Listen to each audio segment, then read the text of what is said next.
We're simulating a couple of activities out of the 15 to 20 that we might do in a program. Okay. And this is called Not or Not Not. All right. If I could have our volunteers join me, and you can face each other.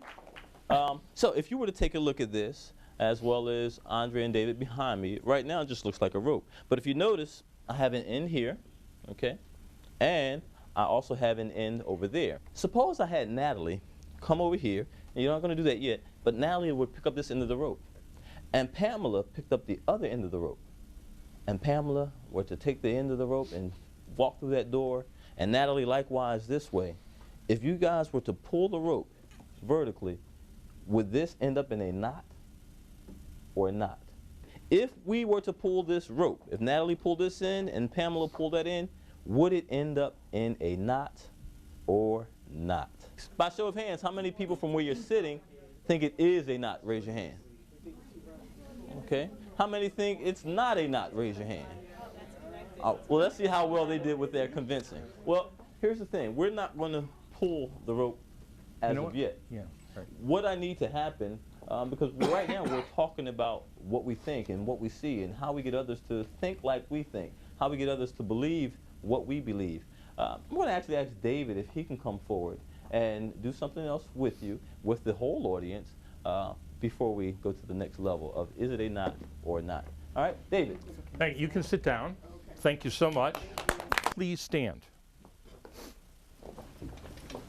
And now, please take this finger, pointing finger, and stretch it out to the ceiling so your elbows locked and straight vertically, all those except for those shoulder tears. Now I want you to imagine a clock in the ceiling that goes clockwise, okay? 1, 2, 3, 4, an analog clock. Now what I want you to do, and follow me for 60 seconds, I want you to go clockwise and circle with your whole shoulder, big wide circle clockwise.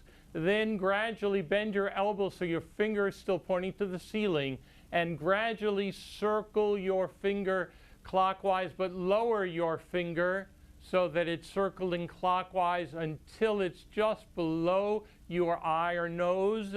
Now look down at your circling finger and tell me what direction your finger is now circling. Counterclockwise. You may sit down. For those that didn't hear, they screamed what?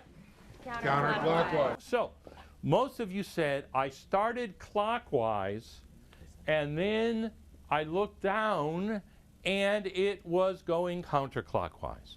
What word, phrase, might you say describes why that phenomena happened? Perception. Perception, another word or phrase. Perspective. Perspective, perception, perspective, another word or phrase. Point of view.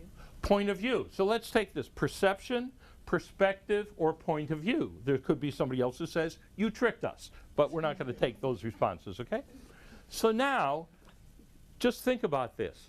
From my perspective or point of view, I'm going clockwise, right? You were going clockwise. And then from my perspective or point of view, based on my perception, it is now going counterclockwise. So, what does this have to do with diversity and inclusion as a teacher? You talked about differences and stigmas in education. As a teacher, I got this amazing lesson plan, and I know how my students will respond to this.